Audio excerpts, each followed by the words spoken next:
لا الہ الا اللہ۔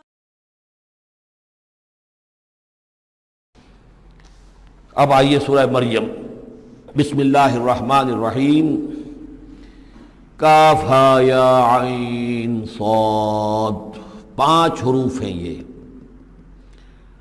یہ ایک ہی صورت ہے قرآن مجید میں جس میں 5 حروف آئے ہیں مقطعات جڑواں۔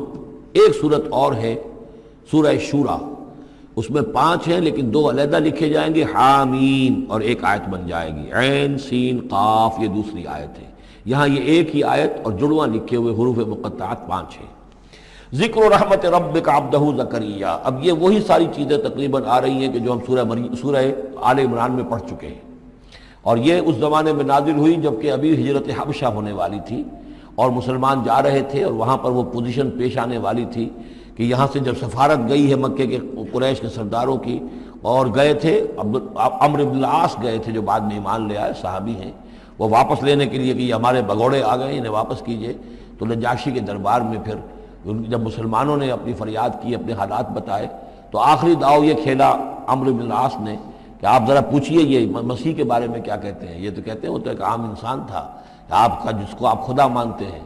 تو پھر نجاشی نے پوچھا کہ آپ لوگ کیا کہتے ہیں مسیح کے بارے میں، حضرت مسیح کے، تو پھر یہ آیات پڑھ کر جو ہے حضرت طیار رضی اللہ تعالیٰ عنہ، جعفر ابن ابی طالب، حضور کے چچا داد بھائی، ابو طالب کے بیٹے، حضرت علی کے بڑے بھائی حضرت جعفر ابی طالب بن ابی طالب، انہوں نے یہ آیات پڑھ کر سنائی۔ تو نجاشی نے کہا، تنکا اٹھایا کہ جو تم نے بیان کیا ہے حقیقت میں مسیح علیہ السلام اس سے ایک تنکا بھر بھی زائد نہیں ہے۔ اور پھر اعلان کیا، مسلمانوں تم یہاں رہو، امن سے رہو، سکون سے رہو، اور وہ سفارت جو تھی قریش کی واپس کر دی کہ میں ان کو تمہارے ساتھ واپس نہیں بھیج سکتا، چاہے تم مجھے پہاڑوں جتنا سونا دے دو لیکن ان کو میں یہاں سے واپس نہیں کروں گا۔ ذکر و رحمت ربک عبدہ زکریا، اب ذکر تو کرنا ہے حضرت مسیح کا، لیکن جیسے وہاں پہلے یہ کہ حضرت یحییٰ کا ذکر بھی ہو جائے کہ ان کی ولادت بھی تو ایک طرح سے معجزانہ تھی، عام حالات کی تو نہیں تھی۔ حضرت زکریا کتنے بوڑھے تھے، اور حضرت ان کی جو اہلیہ تھی وہ ساری عمر جو ہے مانج رہی تھی، اور بڑھاپے میں اللہ نے بیٹا دیا۔ یہ ذکر ہے آپ کے رب کی رحمت کا جو اس کے بندے زکریا پر ہوئی، علی نبینا علیہ الصلوۃ والسلام، اذ نادى ربہ نداء خفیا، جبکہ انہوں نے پکارا اپنے رب کو، دعا کی چپکے چپکے دل ہی دل میں۔ قال رب انی وہن العظم منی، انہوں نے عرض کیا پروردگار میری ہڈیاں چٹک گئی ہیں، کمزور ہو گئی ہیں، واشتعل الراس شیبا، اور میرا سر جو ہے وہ بھڑک اٹھا ہے سفیدی سے، یعنی سفید ہو گیا ہے بالکل، سیاہ بال کوئی رہے ہی نہیں۔ ولم اکن بدعائک رب شقیا، اور پروردگار کبھی ایسا نہیں ہوا کہ میں نے تجھ سے کوئی دعا مانگی ہو اور میں نامراد رہا ہوں۔ آج بڑی ہمت کر کے میں ایک دعا کر رہا ہوں جو عام حالات کے اعتبار سے تو پھر بڑی غیر معمولی دعا ہے، عام حالات دیکھیں، دنیاوی مسائل کو دیکھیں۔ وَإِنِّي خِفْتُ الْمَوَالِيَ مِنْ وَرَائِي، اور مجھے اندیشہ ہے اپنے بھائی بندوں سے، رشتہ داروں سے میرے بعد، یعنی یہ کہ اس ہیکل سلیمانی کی خدمت کرنے والا مجھے کوئی مناسب آدمی نظر نہیں آ رہا کہ جو اس میری گدی پر بیٹھ سکے، میرے اس منصب کو سنبھال سکے۔ انی خفت الموالی من ورائی وکانت امراتی عاقرا، اور میری بیوی بانجھ ہے، فہب لی من لدنک ولیا، تو مجھے خاص اپنے پاس سے کوئی ولی عطا کر۔ اب یہاں ولی کا لفظ کہا، کوئی میرا ساتھی ہو، کوئی ایسا ہو کہ جو میری ان چیزوں کا یرثنی و یرث من آل یعقوب، جو میری وراثت جو ہے روحانی وراثت اور دینی وراثت اس کو سنبھال سکے، اور میری کیا ہے یہ آل یعقوب کی وراثت ہے جو حضرت یعقوب علیہ السلام سے چلی آ رہی ہے، اس کا صحیح وارث بن سکے۔ وجعلہ رب رضیہ، اور پروردگار اسے تو بنائی ہو، رضی جو ہے یہ فعیل کے وزن پر ہے، راضی اور مرضی دونوں کے معنی میں آ جائے گا، وہ کہ جو راضی ہو اور جس کو راضی کر دیا گیا ہو، رضی اللہ عنہم ورضوا عنہ، وہ دونوں پہلو جو ہیں رضی کے اندر آ جائیں گے۔ انہیں جب یہ بشارت مل رہی، یا زکریا انا نبشرک بغلام اسمہ یحییٰ، اے زکریا ہم بشارت دیتے ہیں آپ کو ایک بیٹے کی، ایک لڑکے کی جن کا نام یحییٰ ہوگا، لم نجعل لہ من قبل سمیہ، ہم نے اس کا سا نام اس سے پہلے کسی کا نہیں رکھا، یا اس کی سی صفات اس سے پہلے کسی میں پیدا نہیں کی، یہ دونوں معنی ہو سکتے ہیں اس کے۔ قال رب انا یکون لی غلام، انہوں نے وہی بات عرض کی جو ہم پڑھ چکے ہیں پہلے کہ پروردگار میرے ہاں بیٹا کیسے ہو جائے گا، وکانت امراتی عاقرا، میری بیوی بانجھ ہے، وقد بلغت من الکبر عتیہ، اور میں بوڑھا ہو گیا ہوں، سوکھ چکا ہوں، میرے سارے جو سوتے ہیں حیات کے وہ میرے اندر خشک ہو چکے ہیں۔ قال کذالک، کہا ایسے ہی ہوگا۔ قال ربک هو علی ہین، تیرے پروردگار کا فرمانا یہ ہے کہ یہ مجھ پر آسان ہے۔ وقد خلقتک من قبل ولم تک شیئا، تجھے بھی تو ہم نے پیدا کیا اس سے پہلے جبکہ تو کچھ بھی نہیں تھا۔ قال رب اجعل لی آیا، انہوں نے کہا کہ پروردگار پھر میرے لیے کوئی نشانی مقرر ہو جائے۔ قال آیتک الا تکلم الناس ثلاث لیال سویا، کہا کہ نشانی یہ ہوگی تمہارے لیے کہ اب تم 3 دن تک متواتر، 3 راتوں تک متواتر گفتگو نہیں کر سکو گے لوگوں سے۔ وہاں سورہ آل عمران میں تھا ثلاثۃ ایام الا رمزا، 3 دن تک بات نہیں کر سکو گے مگر صرف اشاروں کے ناموں سے، یعنی اللہ تعالیٰ نے ان کی گویائی سلب کر لی۔ فخرج علی قومہ من المحراب، پھر وہ نکلے اپنے اس حجرے سے جہاں وہ یہ سارا راز و نیاز ہو رہا تھا، عبادت ہو رہی تھی، دعا ہو رہی تھی، مناجات ہو رہی تھی۔ فاوحی الیہم، اپنی قوم پر آ کر انہیں وحی کے ذریعے سے کہا، وحی اشارہ کرنا۔ وحی کے جو لفظی معنی ہے عربی زبان میں الاعلام بالسرعہ والخفا، کسی کو کوئی بات اشارے سے اور خاموشی سے بتا دینا، دوسروں کو پتہ نہ چلے، یہ وحی ہے۔ تو وحی جو آتی ہے اللہ تعالیٰ کی طرف سے، وہ پھر اس کی مختلف شکلیں ہیں، وہ ہم پڑھ چکے ہیں یا پڑھیں گے انشاءاللہ سورہ شورا کے اندر، ویسے تعارف قرآن کے ضمن میں اس کا تذکرہ آ چکا ہے۔ تو اللہ تعالیٰ کی طرف سے وحی۔ اوحا الیہم، انہوں نے اشارے سے کہا، بات تو کر نہیں سکتے تھے، ان سبحوا بکرۃ وعشیا، کہ یہ خاص وقت ہے، اس میں اللہ کا ایک خاص فیصلہ ہو رہا ہے، لہذا ذرا صبح و شام تم اللہ کی تسبیح و تحمید ذرا کثرت سے کرو۔ یا یحییٰ، اب ولادت ہو گئی حضرت یحییٰ کی، اور وہ مخاطب ہے۔ یا یحییٰ خذ الکتاب بقوہ، یحییٰ کتاب کو مضبوطی سے تھام لو۔ ظاہر بات ہے کہ تورات موجود تھی، زبور موجود تھی، اور نبیوں کے صحیفے موجود تھے۔ وآتیناہ الحکم صبیہ، اور ہم نے حکمت اور دانائی اسے بچپن ہی میں عطا کر دی۔ بچپن ہی میں اللہ تعالیٰ نے انہیں، یوں سمجھیے کہ یہ دونوں شخصیتیں جو کنٹمپریریز ہیں، حضرت مسیح اور حضرت یحییٰ، جان دی بیپٹسٹ اور جیزس آف نظرت، یہ دونوں جو ہے غیر معمولی شخصیتیں ہیں، عام لوگوں کی طرح کے نہیں ہیں۔ انبیاء اور رسل کے اندر بھی ان کی قسم کے اوصاف جو ہیں آپ کو اور نہیں ملیں گے۔ تو فرمایا کہ ان کو بچپن ہی میں ہم نے حکمت عطا کر دی۔ وحنانا من لدنا، اور سوز و گداز، ہم سے محبت، اور محبت بھی سوز و گداز والی، ان کی طبیعت کے اندر رقت، سوز و گداز۔ حنانا من لدنا وزکا، اور ہم نے ستھرائی، پاکیزگی، پاکی ان کی گھٹی کے اندر گھول گھول کر ڈال دی۔ وکانا تقیہ، اور بہت ہی متقی تھے۔ وبرم بوالدیہ، اور اپنے والدوں کے ساتھ بہت حسن سلوک کرنے والے، ادب کرنے والے۔ ولم یکن جبارا عصیا، نہ وہ خود سر تھے اور نہ سخت تھے، بلکہ یہ کہ شاید یہ اس قسم کی کوئی باتیں غالباً کہیں انجیل وغیرہ میں آ گئی ہوں گی جس کی نفی کے لیے یہ الفاظ یہاں آ رہے ہیں۔ اس لیے کہ حضرت مسیح کے بارے میں تو انجیل میں کچھ الفاظ ہیں کہ حضرت مریم کو انہوں نے استحقار کے ساتھ خطاب کیا، وہ عورت، اس طرح کے الفاظ، تو قرآن نے کہا کہ نہیں، وہ ایسا نہیں تھا، وہ اپنی والدہ کے ساتھ اس طرح کی جو ہے گستاخی کے ساتھ پیش آنے والا نہیں تھا۔ شاید ایسی کوئی بات میرے ذہن میں نہیں ہے۔ وسلام علیہ یوم ولد، اور سلام اس پر جس دن کہ اس کی ولادت ہوئی، ویوم یموت، اور جس دن کہ وہ مرے، ویوم یبعث حیا، اور جس دن کہ وہ اٹھایا جائے دوبارہ زندہ کر کے۔ اب یہ تو قصہ ہو گیا حضرت زکریا اور حضرت یحییٰ کا۔ وذکر فی الکتاب مریم، اب ذکر کیجئے اس کتاب میں، قرآن میں، مریم کا، سلام علیہا اذ انتبذت من اہلہا مکانا شرقیہ، جبکہ انہوں نے اپنے آپ کو اپنے لوگوں سے ایک شرقی گوشے کے اندر مقید کر لیا۔ کوئی اعتکاف کی شکل جیسے ہوتی ہے، کوئی پردہ لگا دیا ہوگا کہ ہیکل کے مشرقی گوشے کے اندر کہیں انہوں نے عبادت کے لیے یا کوئی خاص اسی طرح کے معاملے کے لیے لوگوں سے علیحدہ ہو کر، فاتخذت من دونہم حجابا، ان سے انہوں نے پردہ تان لیا، اور لوگوں سے علیحدہ ہو کر، باقی لوگ جو تھے ان سے علیحدہ ہو کر وہ گویا خلوت کا ایک سامان ہو گیا۔ فارسلنا الیہا روحنا، تو ہم نے اس کی طرف اپنے ایک فرشتے کو بھیج دیا۔ روح، فرشتہ، پھر دیکھیے نوٹ کر لیجیے، فرشتہ بھی روح، وحی بھی روح، اور قرآن بھی روح، اور روح انسانی بھی روح۔ فارسلنا الیہا روحنا فتمثل لہا بشرا سویا، تو اس نے صورت اختیار کر لی ان کے سامنے ایک مکمل انسان کی۔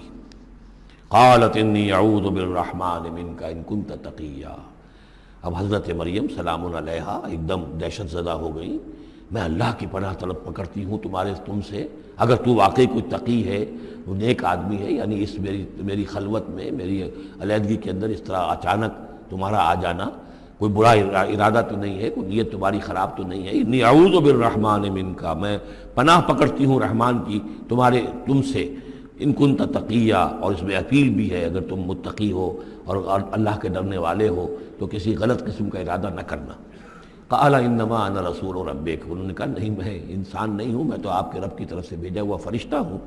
لأہب لک غلاما زکیہ، اللہ تعالیٰ نے مجھے بھیجا ہے کہ آپ کے لیے ایک بہت ہی پاک اولاد جو ہے وہ میں آپ کو عطا کروں آپ کے لیے۔ قالت انا یکون لی غلام، حضرت مریم نے کہا میرے لیے بیٹا کیسے ہو جائے گا؟ ولم یمسسنی بشر، مجھے کسی مرد نے آج تک چھوا تک نہیں ہے، ولم اکو بغیہ، اور نہ میں کوئی آبرو باختہ عورت ہوں، میں کوئی اس طرح کی آوارہ عورت نہیں ہوں، نہ کسی مرد سے میرا کوئی معاملہ ہوا ہے۔ قال کذالک قال ربک هو علی حی، ایسے ہی ہوگا بغیر کسی مرد کے اس کے تعلق کے اور بغیر کسی اور اس طرح کے معاملے کے اولاد آپ کے ہاں ہوگی، بیٹا ہوگا۔ قال ربک هو علی حی، آپ کا رب فرماتا ہے کہ مجھ پر بڑا آسان ہے، میرے لیے کوئی بھاری بات نہیں ہے۔ وَلِنَجْعَلَهُ آیَةً لِلنَّاسِ، اور اس کو تو ہم بنانا چاہتے ہیں لوگوں کے لیے ایک نشانی۔ حضرت عیسیٰ کی ولادت معجزانہ، رفع سماوی معجزانہ، پھر بڑے بڑے معجزے جو ہیں، تو اس اعتبار سے واقعہ یہ ہے کہ ان کی شخصیت بہت ہی ایک یعنی غیر معمولی اور بہت ممیز شخصیت ہے۔ وَرَحْمَةً مِنَّا، اور انہیں ہم ذریعہ بنانا چاہتے ہیں اپنی رحمت کا۔ وَكَانَ أَمْرًا مَقْضِيًّا، اور یہ تو وہ کام ہے، یہ فیصلہ وہ ہے، کان امرا مقضیہ، یہ طے شدہ ہے، اللہ کی طرف سے اس کا فیصلہ ہو چکا ہے۔ فَحَمَلَتْهُ، تو انہیں اس کا حمل ٹھہر گیا۔ فَانْتَبَذَتْ بِهِ مَكَانًا قَصِيًّا، تو اب وہ اسے لے کر دور جگہ چلی گئی۔ یہ ہے بیت لحم جو 8 میل کے فاصلے پر تھا اس ہیکل سلیمانی سے۔ وہاں علیحدگی میں، چونکہ اب ظاہر بات ہے کہ حمل بڑھے گا، اب لوگ کیا ہیں دیکھیں گے، کیا کریں گے، کسی جگہ پر انہوں نے تنہائی میں کسی جگہ جا کر اپنے آپ کو علیحدہ جو آئسولیٹ کر لیا، فانتبذت میں ہی آئسولیٹ کر لیا اپنے آپ کو، اب اس کو لے کر، اپنے حمل کو لے کر، فانتبذت بہ مکانا قصیا، ایک دور کی جگہ، بعید مکان میں۔ فاجاء المخاض الی جذع النخلہ، تو جب وہ ولادت کا وقت ہوا اور درد ذہ ہوئے تو اس درد کے اندر وہ ایک کھجور کی جڑ کو انہوں نے مضبوطی سے پکڑا۔ قالت یا لیتنی مت قبل ھذا وکنت نسیا منسیا، اور کہا کاش کہ میں اس سے پہلے مر چکی ہوتی۔ اب کیا کہوں گی، کیا منہ دکھاؤں گی، اس بچے کا کیا کروں گی، کہاں لے کے جاؤں گی، دنیا کیا کہے گی، میری صورت کیا بنے گی۔ اللہ کی وہ بندی جو ہے کانپ رہی ہے، لرز رہی ہے۔ یا لیتنی مت قبل ھذا، کاش کہ میں اس سے قبل مر چکی ہوتی، وکنت نسیا منسیا، اور مجھے بھول چکے ہوتے لوگ، میری یاد بھی لوگوں کے ذہنوں سے محو ہو چکی ہوتی، کاش۔ فناداہا من تحتہا، تو پکارا اسے اس کے نیچے سے۔ عام خیال یہ من کے حوالے سے یہ ہے کہ فرشتہ ہی ہے کہ جس نے پھر پکارا ہے، وہ لیکن نیچے ہے، یہ ذرا اونچائی پر ہے، بلندی پر ہے، اور وہ کہیں نیچے ہے، نشیب میں ہے، اور اس لیے کہ ظاہر بات ہے کہ ولادت کے موقع پر اور وضع عمل کے موقع پر اس کا قریب ہونا ویسے بھی مناسب نہیں۔ لیکن ایک اس کی جو قرات ہمارے آفیشل قراتوں میں من بھی ہے، فناداہا من تحتہا، پکارا اسے اس نے جو اس کے نیچے تھا، یعنی ولادت ہو گئی ہے حضرت مسیح علیہ السلام کی، اور بچہ جو ہے اب وہ بول رہا ہے۔ میں اس معنی کو زیادہ ترجیح دیتا ہوں، اس لیے کہ ظاہر بات ہے کہ اگر بچے نے اس وقت کلام نہ کیا ہوتا تو کیسے یقین آتا کہ حضرت مریم لے کر آتی اس بچے کو کہ بعد میں یہ بچہ بول پڑے گا۔ اللہ تعالیٰ نے وہاں اس بچے سے کلام کرا دیا ہے، انہوں نے دیکھ لیا ہے بچہ بول رہا ہے، تو بچے نے من تحتہا، یہ میرے نزدیک وہ قرات بھی وہ زیادہ صحیح ہے، اور ہے ہماری آفیشل قرات میں ہے یہ من تحتہا و من تحتہا۔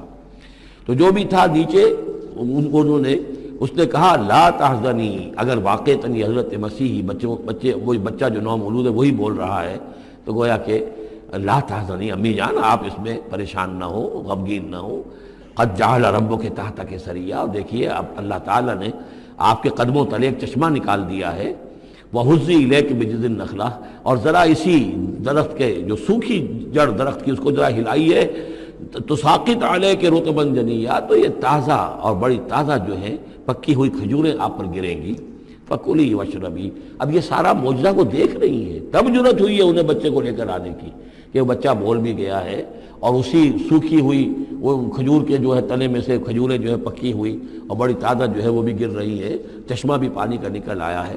فَكُلِي وَاشْرَبِي، تو کھائیے اور پیئے، وَقَرِّ عَيْنَا، اور اپنی آنکھیں ٹھنڈی کیجئے، فَإِمَّا تَرَيِنَّ مِنَ الْبَشَرِ أَحَدًا، تو پھر اگر آپ دیکھیں کسی انسان کو، کوئی انسان آپ کے سب سے پوچھے، فقولی، تو کہہ دیجئے انی نذرت للرحمن صوما فلن اکلم اليوم انسیا، میں نے تو رحمان کے لیے ایک روزے کی نذر مانی ہوئی تھی، میں نے روزہ رکھا ہوا، میں کسی انسان سے بات نہیں کر سکتی۔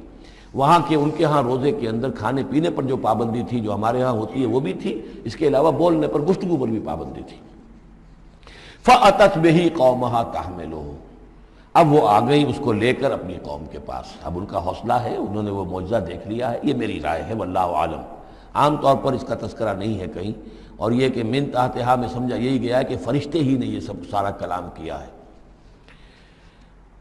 فاتت بہ قومہا تحملہ، وہ اب آئیں اپنی قوم کے پاس اپنے بچے کو لیے ہوئے۔ قالوا یا مریم لقد جئت شیئا فریا، اب انہوں نے، اے مریم یہ تو تم بڑا طوفان چڑھ لائی ہو، یہ کیا کر لائی ہو، یہ تمہارے ہاں تمہاری گود میں بچہ ہے، یہ کس کا بچہ ہے؟ یا اخت ہارون، اے ہارون کی بہن، ہو سکتا ہے کہ ان کے کوئی بھائی ہو ہارون نامی، اور ہو سکتا ہے کہ چونکہ حضرت ہارون کی نسل سے ہیں یہ، لہذا صرف ان کی طرف ایک نسبت دی ہو کہ تم سوچو کس جد امجد کی تم نسل سے ہو اور تم نے کس قدر یہ گری ہوئی حرکت کی ہے۔ یا اخت ہارون ما کان ابوک امرأ سوء وما کانت امک بغیہ، نہ تو تیرا والد جو ہے وہ کوئی برا انسان تھا اور نہ تیری والدہ جو ہے وہ کوئی بدکار عورت تھی، یہ تم کیا کر لائی ہو؟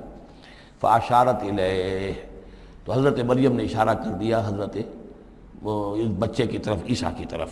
قالوا کیف نکلم من کان فی المہد صبیا، کہ کیسے ہم اس سے بات کریں، اس سے کیا پوچھیں، یہ ہمیں کیا بتائے گا، بچہ ہے پگھوڑوں میں یا گود کے اندر۔ قال انی عبد اللہ، اب وہ بچہ بولا، حضرت مسیح نے کہا میں اللہ کا بندہ ہوں، آتانی الکتاب، اللہ نے مجھے کتاب عطا کی ہے، وجعلنی نبیا، اور مجھے نبی بنایا ہے، وجعلنی مبارکا اینما کنت، اور مجھے مبارک بنایا ہے، بابرکت بنایا جہاں کہیں بھی میں ہوں گا، واوصانی بالصلاۃ والزکاۃ ما دمت حیا، اور مجھے تاکید کی ہے اللہ نے زکوٰۃ کی اور نماز کی جب تک میں زندہ رہوں، وبرم بوالدتی، اور میں اپنی والدہ کا فرما بردار ہوں، خدمت گزار ہوں، لم یجعلنی جبارا شقیا، اللہ تعالیٰ نے مجھے زبردست اور سخت تندخو نہیں بنایا ہے، والسلام علیہ، اور سلام ہے مجھ پر یوم ولدت، جس دن کہ مجھے جنا گیا، میری ولادت ہوئی، و یوم اموت، جس دن کہ میں مروں گا، و یوم ابعث حیا، اور جس دن کہ مجھے اٹھایا جائے گا زندہ کر کے۔ ذالک عیسی ابن مریم، یہ ہے عیسیٰ ابن مریم، یہ ہے حقیقت عیسیٰ ابن مریم کی علیہ الصلاۃ والسلام، علیہم الصلاۃ والسلام۔ قول الحق الذی فیہ یمترون، یہ ہے وہ قول حق، قول فیصل، 100% درست، جس کے بارے میں یہ جھگڑتے ہیں۔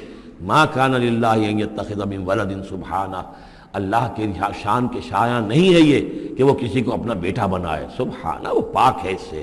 اذا قضى امرا فانما يقول له كن فيكون، جب وہ کسی چیز کا فیصلہ کرتا ہے تو وہ کہتا ہے کہ ہو جا، وہ ہو جاتی ہے۔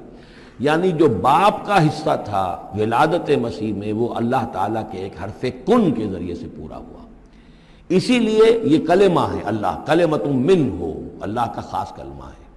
باقی چیزیں جو ہے انسان کے ہاں جو بھی قانون و قاعدے کے مطابق، جو بھی بایولوجیکل جو طریقہ ہے اس کے مطابق ہو رہے ہیں، وہ چل رہا ہے، لیکن جہاں وہ ایک رکھنا ہے وہاں اللہ کا ایک خصوصی کن جو ہے اس نے اس خلا کو پر کیا ہے۔ ان اللہ ربی و ربکم، اور یقینا اللہ ہی میرا بھی رب ہے اور تمہارا بھی رب ہے، فاعبدوہ، پس اسی کی بندگی کرو اور پرستش کرو، ھذا صراط مستقیم، یہی سیدھا راستہ ہے۔ فاختلف الاحزاب من بینہم، تو جماعتوں نے، گروہوں نے، فرقوں نے اپنے آپس میں اختلافات پیدا کر لیے، غلط باتیں جو ہے گھڑ لی۔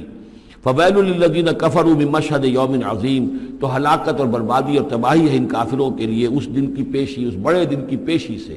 اس بڑے دن جب پیش ہو یہ حقیقت کھل جائے گی، حضرت مسیح کی حقیقت بھی واضح ہو جائے گی، تو جو انہوں نے من گھڑت عقیدے بنا لیے تھے، جن لوگوں نے ان عقیدوں پر جان دی ہوگی، ان کے لیے پھر ہلاکت اور بربادی ہوگی۔ اسمع بہی وابصر، اس پیشی کے دن تو ان کی سماعت بھی کیا اچھی ہوگی اور آنکھیں بھی کتنی کھلی ہوں گی، ہر حقائق کو وہ دیکھ رہے ہوں گے، کیا ہی اچھا سن رہے ہوں گے اور کیا ہی اچھا دیکھ رہے ہوں گے۔ یوم یاتوننا، جس دن کہ وہ ہمارے پاس آئیں گے، لیکن الظالمون یوم فی ضلال مبین، لیکن آج یہ ظالم جو ہے کھلی گمراہی میں مبتلا ہیں۔ وانذرہم یوم الحسرۃ اذ قضی الامر، اور اے نبی ان کو خبردار کر دیجیے اس یوم الحسرت سے، وہ جو یوم قیامت ہے، حسرت کا دن ہے وہ، جس دن کے فیصلے کر دیے جائیں گے۔ وہم فی غفلۃ فہم لا یؤمنون، اور یہ غفلت کے اندر مبتلا ہیں اور ایمان نہیں لائیں گے۔ انا نحن نرث الارض ومن علیہا، ہم ہی یقیناً وارث ہوں گے زمین کے، سب ختم ہو جائیں گے، زمین اور اس کا سب کچھ جو کچھ ہے مال، اس کی وراثت ہمیں منتقل ہو جائے گی۔ وَإِلَيْنَا يُرْجَعُونَ، اور ہماری ہی طرف یہ لوٹائے جائیں گے۔ وَاذْكُرْ فِي الْكِتَابِ ابراہیم، اور ذرا تذکرہ کیجئے اس کتاب میں ابراہیم کا بھی۔ انہو کان صدیقا نبیا، یقیناً وہ صدیق نبی تھے۔ اذ قال لابیہ، یاد کرو جب کہ انہوں نے کہا اپنے والد سے، یا ابت، ابا جان، لما تعبد ما لا يسمع ولا يبصر، کیوں آپ پوچھتے ہیں، بندگی کرتے ہیں ایسی چیزوں کی جو نہ سن سکتے ہیں نہ دیکھ سکتے ہیں، ولا یغنی عنک شیئا، نہ آپ سے کسی چیز کو دور کر سکتے ہیں کہ آپ کے کچھ کام آ سکتے ہیں۔ یا ابت، ابا جان، یہ بہترین مقام ہے قرآن مجید کا کہ کوئی داعی، کوئی مبلغ، کوئی حق کی طرف بلانے والا اپنے بڑے کسی بزرگ کو اگر بلا رہا ہو تو کس انداز میں بلائے گا؟ ظاہر بات ہے کہ اس کا ادب ملحوظ رکھتے ہوئے، یا ابت، یا ابت، ابا جان، ابا جان، اس انداز میں، لٹھ مارنے کے انداز میں نہیں۔ یا ابت انی قد جاءنی من العلم ما لم یاتک، ابا جان میرے پاس وہ علم آیا ہے جو آپ کے پاس نہیں آیا تھا، میرے پاس وہی آئی ہے، اللہ نے مجھے حقائق سے واقف کیا ہے۔ فإما یاتینکم منی ھدی، میرے پاس وہ ہدایت آئی ہے، فاتبعنی، پس میری پیروی کیجئے، میرے پیچھے چلیے، میرا کہنا مانیے، اہدک صراطا سویا، میں آپ کو دکھاؤں گا سیدھا راستہ، رہنمائی کروں گا آپ کی سیدھی راستے کی طرف۔ یا ابت، ابا جان، لا تعبد الشیطان، دیکھیے شیطان کی بندگی نہ کیجئے، ان الشیطان کان للرحمن عصیا، یقیناً یہ شیطان جو ہے وہ رحمان کا باغی تھا، نافرمان تھا، اس نے سرکشی کی تھی۔ یا ابت انی اخاف ان یمسک عذاب من الرحمن، ابا جان مجھے بڑا اندیشہ ہے کہ آپ کو رحمان کی طرف سے کوئی عذاب آپ پر نہ آ جائے، آپ پکڑے آپ کو رحمان کی طرف سے کوئی عذاب، فتکون للشیطان ولیا، تو پھر آپ شیطان ہی کے ساتھی بن کر رہ جائیں۔ قال راغب انت عن آلہتی یا ابراہیم، کہاں یہ لجاجت ہے، کہاں یہ استدعاء کا انداز ہے، کہاں یہ فرعونی انداز میں کہا ہے باپ نے، اے ابراہیم کیا تم میرے آلہہ سے، میرے معبودوں سے کنارہ کشی کر رہے ہو؟ راغب انت عن آلہتی یا ابراہیم لئن لم تنتہی، اگر تم باز نہ آئے، لارجمنک، میں تمہیں رجم کر دوں گا، ہلاک کر دوں گا، سنسار کر دوں گا، واہجرنی ملیا، اور فوراً تو ذرا میری نگاہوں سے دور ہو جاؤ، میں تمہاری اس بات کو برداشت نہیں کر سکتا، فوراً میری نگاہوں سے دور ہو جاؤ، کچھ دیر کے لیے تو میری نگاہوں سے چلے جاؤ۔ قال سلام علیک، انہوں نے کہا سلام، ساستغفر لک ربی، میں اپنے رب سے آپ کے لیے استغفار کرتا رہوں گا، انہ کان بی حفیہ، وہ مجھ پر بڑا مہربان ہے، واعتزلکم وما تدعون من دون اللہ، اور میں کنارہ کشی کرتا ہوں آپ سے بھی اور ان تمام معبودوں کو جن کو آپ پوج رہے ہیں اللہ کے سوا، وادعو ربی، میں تو اپنے رب کو پکاروں گا، اسی سے دعا کروں گا، عسیٰ اللہ اکون بدعاء ربی شقیہ، اور مجھے یقین ہے کہ میں اپنے رب کو پکار کر اس سے دعا کر کے نامراد نہیں رہوں گا۔ فلما اعتزلہم، جب ابراہیم نے ان سے کنارہ کشی کر لی، وما یعبدون من دون اللہ، اور ان سب سے بھی کنارہ کشی کر لی جن کو پوج رہے تھے اللہ کے سوا، وہبنا لہ اسحاق و یعقوب، تو ہم نے اسے اسحاق جیسا بیٹا، یعقوب جیسا پوتا عطا کیا، وکلا جعلنا نبیا، اور ان دونوں کو بھی ہم نے نبوت سے سرفراز فرمایا، ووہبنا لہم من رحمتنا، اور ان کو ہم نے خاص اپنی رحمت سے، فضل سے عطا فرمایا، وجعلنا لہم لسان صدق علیا، اور ان کے لیے ہم نے اعلیٰ تذکرہ اور اعلیٰ شہرت جو ہے دنیا کے اندر باقی رکھی۔ رفعنا لک ذکرک کی طرح حضرت ابراہیم علیہ السلام اور ان کی آل کا بھی دنیا کے اندر بول بالا رہا۔ واذکر فی الکتاب موسیٰ انہ کان مخلصا وکان رسولا نبیا ونادیناہ من جانب الطور الایمن وقربناہ نجیا ووہبنا لہ من رحمتنا اخاہ ہارون نبیا واذکر فی الکتاب اسماعیل انہ کان صادق الوعد وکان رسولا نبیا وکان یأمر اہلہ بالصلاة والزکاة وکان عند ربہ مرضیا واذکر فی الکتاب ادریس انہ کان صدیقا نبیا ورفعناہ مکانا علیا۔ صدق اللہ العظیم۔ رب اشرح لی صدری ویسر لی امری واحلل عقدۃ من لسانی یفقہوا قولی۔ اللہم ربنا الہمنا رشدنا واعذنا من شرور انفسنا، اللہم ارنا الحق حقا وارزقنا اتباعہ وارنا الباطل باطلا وارزقنا اجتنابہ۔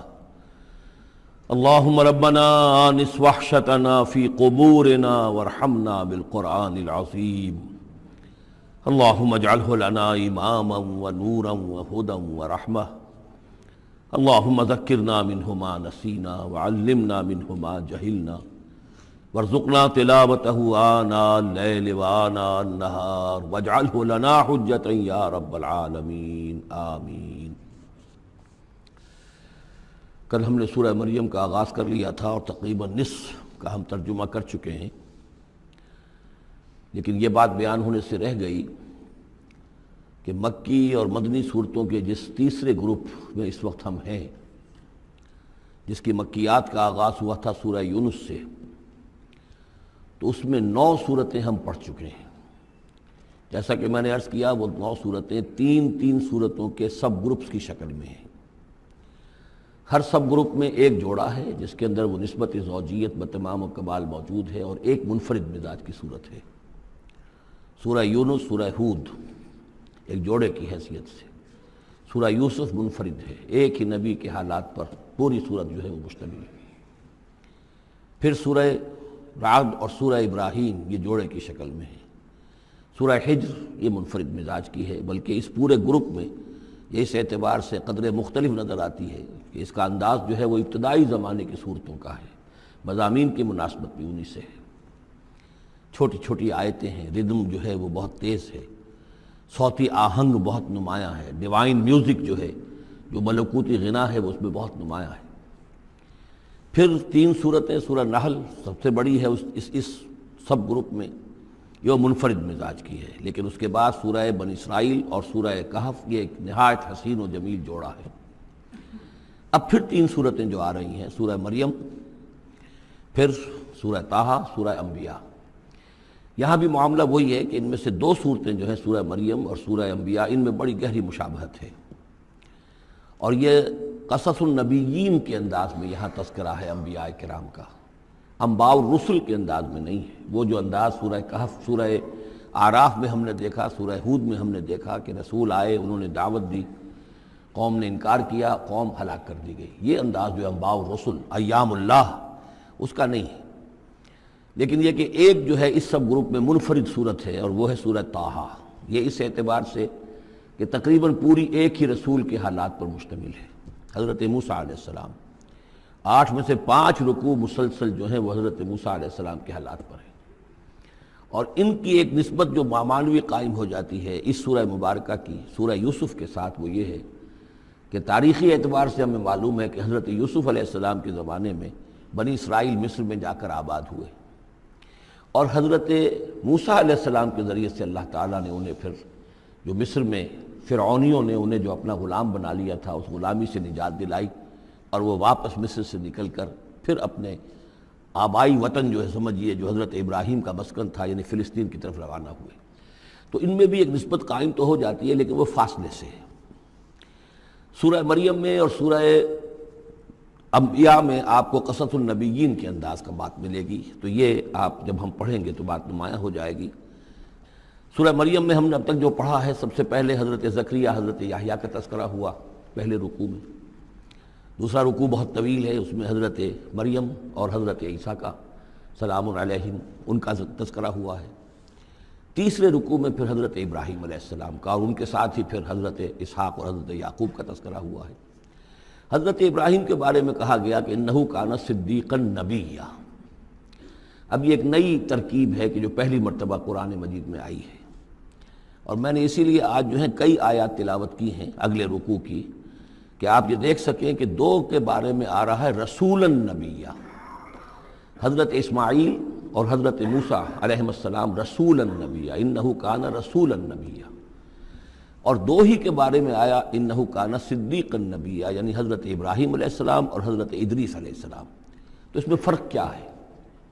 ظاہر بات ہے کہ الفاظ مختلف ہیں، ترکیب مختلف ہے، تو یقیناً ان کا مفہوم جدا ہے، اگرچہ بہت ہی میرے علم کی حد تک کسی نے اس پر توجہ نہیں کی ہے، بلکہ ایک بہت بڑے عالم تھے جو مفسر قرآن بھی ہیں، ان سے جب میں نے تذکرہ کیا تو ان کا کہ کیا واقعی ایسا ہے؟ یعنی یہ کہ وہ تفسیر بھی لکھ چکے تھے لیکن انہوں نے توجہ نہیں کی۔ ہوتا یہ ہے کہ آدمی جب گزر جاتا ہے تیزی کے ساتھ، اگر کسی چیز کی توجہ نہیں ہوتی، کیا واقعی ایسا ہے کہ دو کے بارے میں ہے رسول النبیہ اور دو کے بارے میں ہے صدیق النبیہ؟ تو میں نے ان سے سوال کیا تھا کہ اس میں پھر کیا فرق ہے؟ اس کے لیے میں چاہتا ہوں کہ جو جس حد تک کہ مجھ پر وہ بات اللہ تعالیٰ نے منکشف فرمائی ہے وہ آپ پر بھی میں آپ کے ساتھ بھی شیئر کروں کہ یہ جو ہم پڑھ چکے ہیں، ایک تو سورہ فاتحہ میں اہدنا الصراط المستقیم صراط الذین انعمت علیہم، راستہ ان کا ہمیں دکھا اور ان کے راستے پر چلا جن پر تیرا انعام ہوا۔ اس کی وضاحت سورہ نساء میں آئی، وَمَن يُطِعِ اللَّهَ وَالرَّسُولَ فَأُولَٰئِكَ مَعَ الَّذِينَ أَنْعَمَ اللَّهُ عَلَيْهِم مِّنَ النَّبِيِّينَ وَالصِّدِّيقِينَ وَالشُّهَدَاءِ وَالصَّالِحِينَ وَحَسُنَ أُولَٰئِكَ رَفِیقًا۔ یہ منعم علیہم جو ہیں، جن پر اللہ تعالیٰ کا انعام ہوا ہے، یہ جو جماعت ہے منعم علیہم کی، اس کے 4 درجات ہیں۔ اوپر سے چلیں گے تو انبیاء سب سے اوپر ہیں، پھر نیچے ان کے درجہ ہے صدیقین کا، پھر ان سے نیچے شہداء کا، اور پھر بیس لائن سمجھیے کہ وہ صالحین مومنین جو نیک دل مسلمان ہیں، مخلص ہیں، صادق القول ہیں، صادق الایمان ہیں، یہ گویا کہ بیس لائن ہے۔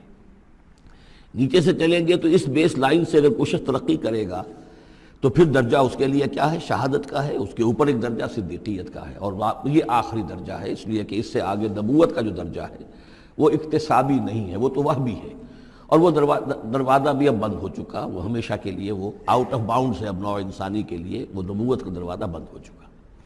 یہ صدیقین اور شہداء کے درمیان کیا فرق ہوتا ہے، اس کو اب سمجھ لینا چاہیے، اور اس کو جدید سائیکالوجی کی 2 اصطلاحات کے حوالے سے آپ بڑی آسانی سے سمجھ سکیں گے۔ اللہ تعالیٰ نے عام طور پر انسانوں کو 2 مختلف مزاجوں پر بنایا ہے، ایکسٹروورٹس، انٹروورٹس۔ کچھ لوگ ہوتے ہیں کہ جو باہر کی دنیا سے انہیں زیادہ دلچسپی ہوتی ہے، کچھ کھیل کود میں، سیر میں، باغ، یہ وہ، باہر کی دنیا سے ملنا جلنا، لوگوں سے ملیں گے، وہ پبلک میں ہوں گے، مجلس میں ہوں گے تو زیادہ چہکیں گے، زیادہ خوش ہوں گے۔ کچھ لوگ برعکس مزاج کے ہوتے ہیں، وہ درومبی قسم کے لوگ ہوتے ہیں، انٹروورٹس۔ وہ اپنے خیالات ہی میں مگن رہتے ہیں، غور و فکر کرتے ہیں، سوچ بچار کرتے ہیں، انہیں تنہائی زیادہ پسند ہوتی ہے، تنہائی میں وہ زیادہ خوش رہتے ہیں۔ تو یہ ایکسٹروورٹس اور انٹروورٹس 2 مزاج ہیں بنیادی طور پر، اللہ تعالیٰ نے بنائے ہیں مختلف مزاج جو ہیں۔ اور ایک ہوتی ہے تیسری ایک کیفیت، جس میں یہ دونوں چیزیں بڑے توازن کے ساتھ ہو، ایمبیورٹ۔ یہ بہت شاذ ہوتا ہے، بہت شاذ ہوتا ہے، بہت کم لوگ ہوتے ہیں دنیا میں کہ جو واقعتاً اس میں توازن قائم کر سکیں، یا ادھر کا رجحان ہوگا یا ادھر کا رجحان ہوگا۔ تو جو یہ انٹروورٹس ہوتے ہیں، جو غور و فکر کرتے رہتے ہیں، ان کے اندر جو ہے وہ یوں سمجھیے کہ فطرت کی جو اصل حقائق ہیں وہ کچھ زیادہ محفوظ رہتے ہیں ان کے غور و فکر کی وجہ سے۔ پھر وہ کائنات کے بارے میں بھی سوچتے ہیں، تو اس کائنات کی تمام آیات الہیہ بھی گویا کہ ان سے ہم کلام ہوتی ہیں، اشارے کرتی ہیں۔ یہ وہ لوگ ہوتے ہیں کہ جن تک گویا کہ وہ حقائق از خود روشن ہو چکے ہوتے ہیں ان تک، کہ جیسے ہم نے سورہ فاتحہ پڑھتے ہوئے کہا کہ کچھ لوگ ہوتے ہیں اپنی فطرت سلیمہ اور عقل سلیم کی رہنمائی میں یہاں تک تو پہنچ گئے کہ اللہ کو پہچان لیا، آخرت کو پہچان لیا، یہ بھی سمجھ لیا کہ اللہ ہی کی بندگی کرنی چاہیے، کیسے کریں یہ پتہ نہیں، اہدنا الصراط المستقیم۔ اب وہ راستہ مانگتے ہیں کہ ہمیں راستہ دکھا۔ یہ صدیقین ہوتے ہیں، اور ان کی شان یہ ہوتی ہے کہ جیسے ہی کسی نبی کی دعوت ان کے کان میں آتی ہے وہ ایسے لپک کر قبول کرتے ہیں کہ گویا کہ منتظر بیٹھے تھے، جیسے کوئی شخص وضو کر کے بیٹھا ہوا کہ بس اذان کی آواز آئے اور میں چلوں، اتنا ہی ہوتا ہے۔ اسی لیے حضور نے فرمایا ابو بکر رضی اللہ تعالیٰ عنہ کے بارے میں کہ میں نے جس کے سامنے بھی ایمان کی دعوت پیش کی اس نے کچھ نہ کچھ توقف ضرور کیا، سوائے ابو بکر کے، ایک لحظے کا توقف نہیں کیا، گویا کہ وہ تو تیار بیٹھے ہوئے تھے۔ البتہ جو ایکسٹروورٹس ہوتے ہیں وہ چونکہ ان کی توجہ نہیں ہوتی حقائق کی طرف، وہ دنیا میں مگن ہیں، کھیل کود میں ہیں، شکار میں ہیں، کشتیوں میں ہیں، ہنسی مذاق میں ہیں، گفتگوؤں میں لگے ہوئے ہیں، تو انہیں کچھ زیادہ غور و فکر کی ان کے اندر جو ہے طبیعت کے اندر میلان نہیں ہوتا اس کا، لہذا انہیں دیر لگ جاتی ہے نبی کی دعوت کو سمجھنے میں، اس کی طرف متوجہ ہونے میں۔ لیکن یہ ہے کہ جب ان کا توجہ ہو جاتی ہوتی بھی عام طور پہ جذباتی انداز میں ہوتی ہے، لیکن جب ان کی توجہ ہو جائے جذباتی انداز میں تو پھر یہ ہے کہ وہ چونکہ ہوتے ہیں ایکٹیو زیادہ ہوتے ہیں، لہذا وہ اپنی فعالیت کی وجہ سے آگے نکل جاتے ہیں، بظاہر وہ صدیقین سے آگے نکل جائیں گے فعالیت کی وجہ سے، اس لیے کہ وہ فعال زیادہ ہیں۔ اب اس کی مثال حضرت عمر ہیں، حضرت حمزہ ہیں رضی اللہ تعالی عنہما۔ 6 سال لگ گئے حضرت عمر کے بارے میں تو آپ کہہ سکتے ہیں کہ سب کوئی گھرانہ مختلف تھا، وہ بنو عدی میں سے تھے، حضور بنو ہاشم میں سے تھے، لیکن حضرت حمزہ کو کیوں دیر لگ گئی؟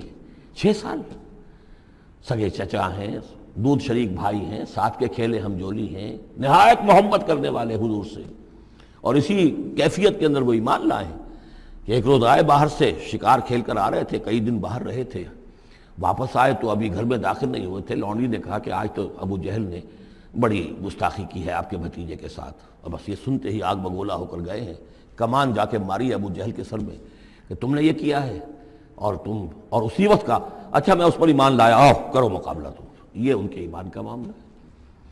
تو یہ حمزہ ہے، اسی طرح حضرت عمر ہیں، چلے تھے حضور کو قتل کرنے کے ارادے سے، لیکن اپنی بہن کے اندر جو دیکھی، اس کے اندر یہ کہاں سے اتنی استقامت آ گئی کہ بھائی جان چاہے آپ ہمیں قتل کر دیں، جان سے مار دیں، لیکن اب یہ جو دین ہم نے قبول کیا اس کو ہم چھوڑنے والے نہیں ہیں۔ بہنوئی کو تو مار مار کے لہو لہان کر دیا تھا سعید ابن زید کو، بہن کو بھی مارا ہے، لیکن پھر اچانک بدل گئے، پھر وہی عمر جو ہے جو تلوار ننگی لے کے چلا تھا قتل کرنے کے ارادے سے، گردن میں تلوار حمائل کیے ہوئے جیسے غلام ہوتے ہیں، ان کے ہاں غلاموں کا رواج یہ تھا، ان کی تلواریں گردنوں میں حمائل ہوتی تھی، وہ آ رہا ہے اور ایمان لا رہا ہے۔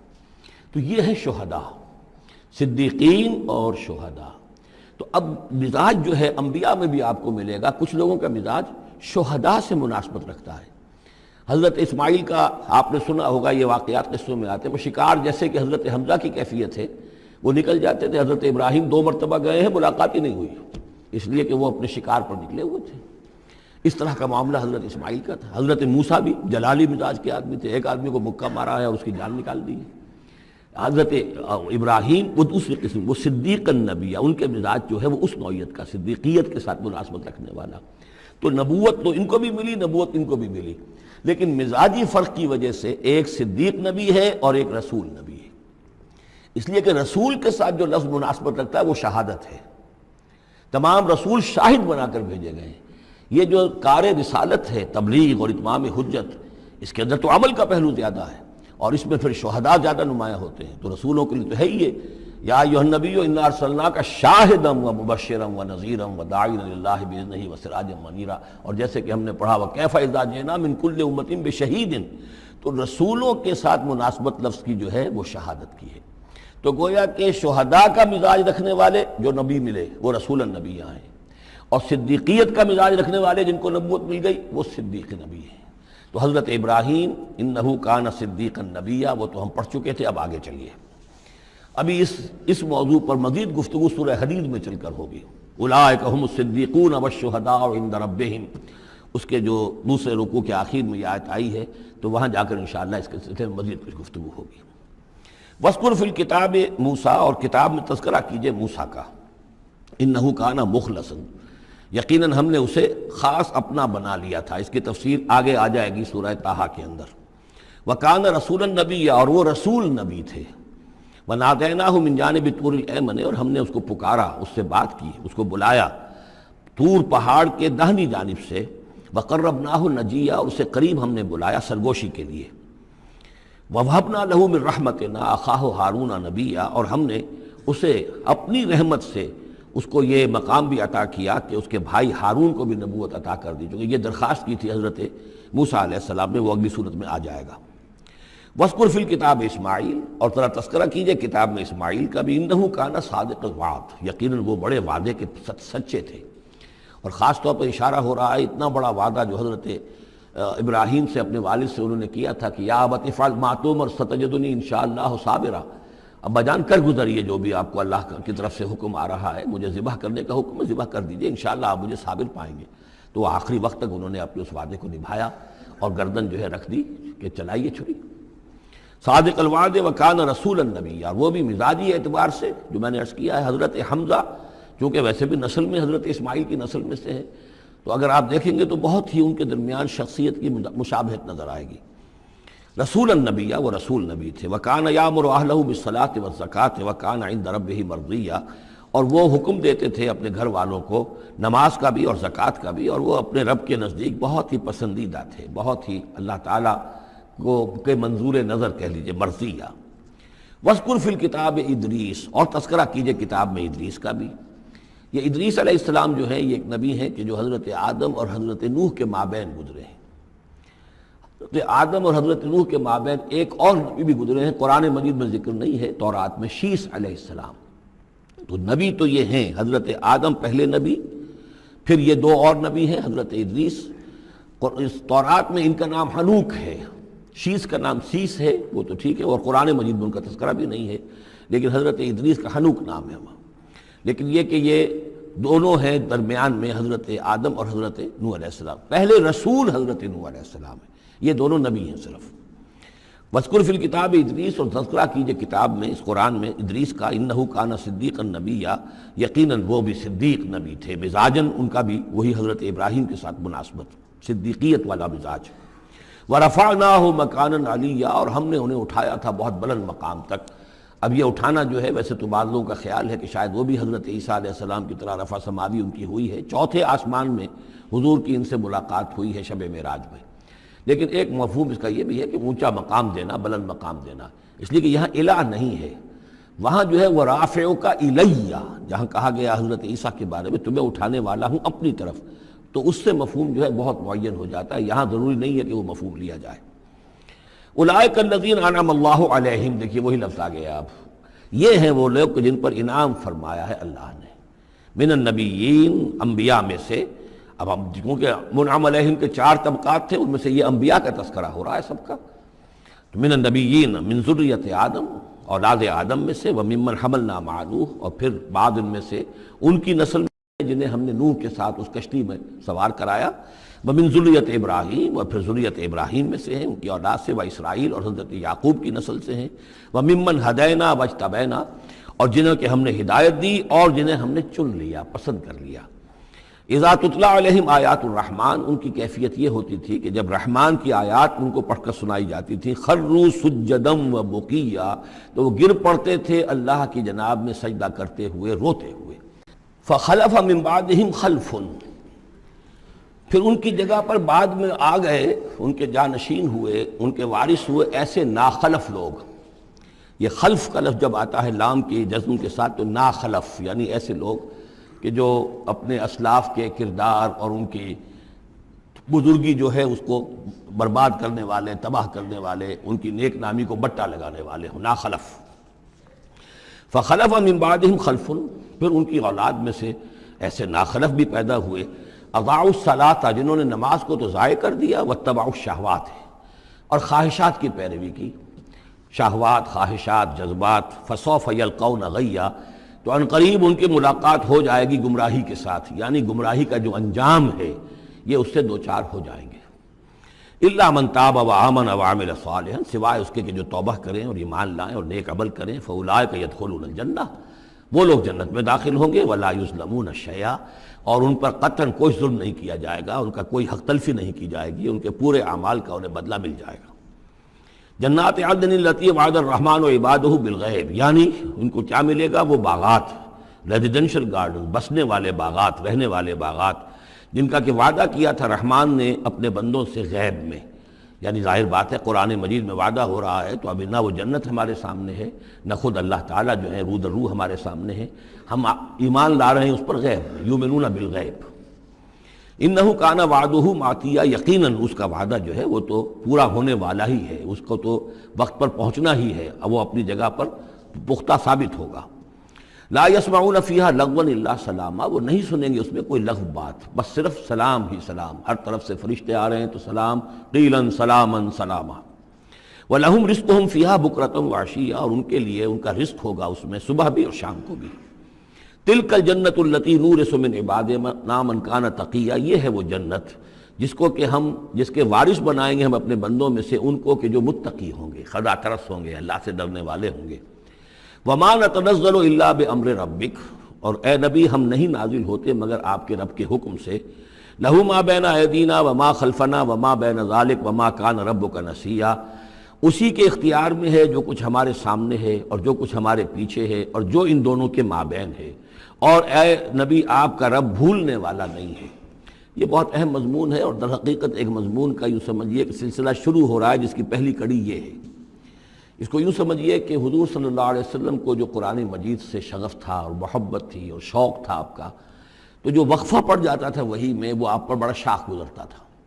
آپ چاہتے تھے کہ وہی جلدی جلدی آئے تاکہ آپ اس سے اور اپنے وجود پرنور کو مزید منور کریں. آپ جو ہے قرآن مجید سے جو آپ کو عشق تھا اس کے بنا پر اس میں آپ کو اجلت رہتی تھی کہ جلدی آئے قرآن. تو اس حوالے سے آپ نے حضرت جبرائیل سے شکوہ کیا کہ آپ وقفے وقفے سے آتے ہیں, ہم انتظار کرتے رہتے ہیں. اس کا یہ جواب ہے جو جہاں دیا جا رہا ہے, وَمَا نَتَنَزَّلُ إِلَّا بِأَمْرِ رَبِّكَ. اے نبی ہم اپنی مرضی سے نہیں نازل ہو سکتے, ہم نہیں نازل ہوتے مگر آپ کے رب کے حکم سے. لہو ما بین ایدینا, یہ بہت ہی یعنی یوں سمجھیے کہ گہرے الفاظ ہیں. لہو ما بین ایدینا وما خلفنا, جو ہمارے آگے ہے اس کا اختیار بھی اللہ ہی کا ہے, جو ہمارے پیچھے ہے اس کا اختیار بھی اللہ ہی کا ہے.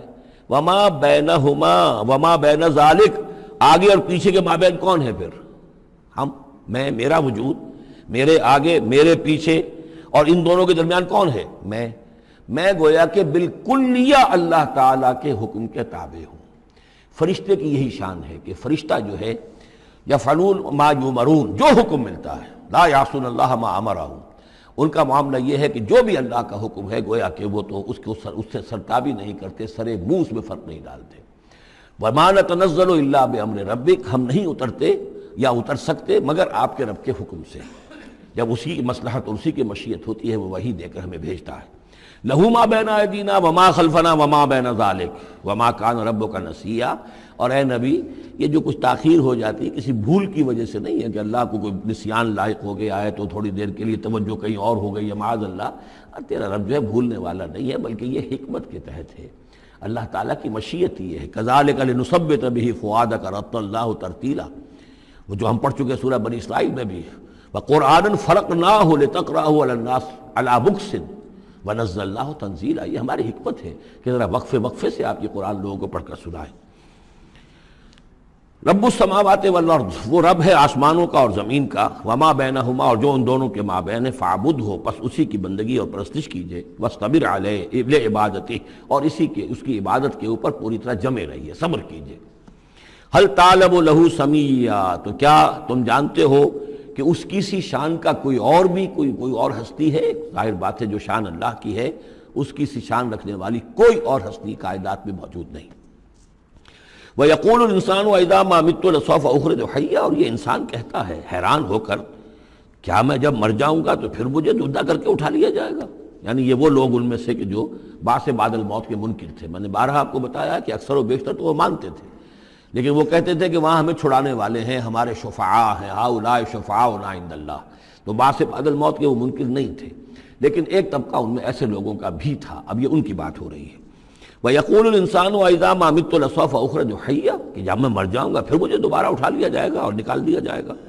أَوَلَا يَذْكُرُ الْإِنسَانُ, تو کیا اس انسان کو یہ یاد نہیں ہے, أَنَّا خَلَقْنَاهُ مِن قَبْلُ وَلَمْ يَكُ شَيْئًا, کہ وہ کچھ بھی نہیں تھا اور ہم نے اسے پیدا کیا ہے. تو کیا مشکل ہے ہمارے لیے دوبارہ اس کو پیدا کر دینا؟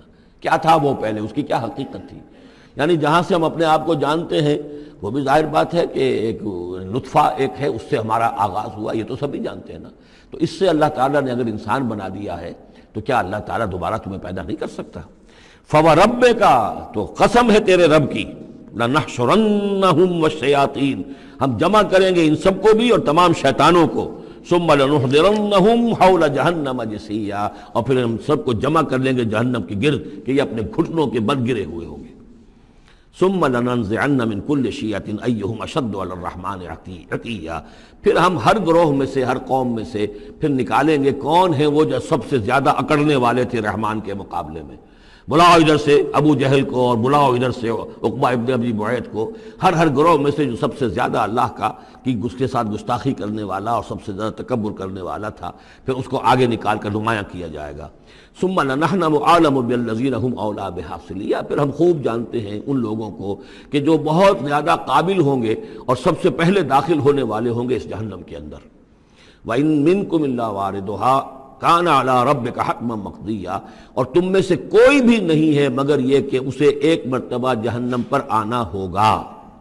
یہ فیصلہ ہے تیرے رب کا حتمی, طے شدہ, حتما مقضیا.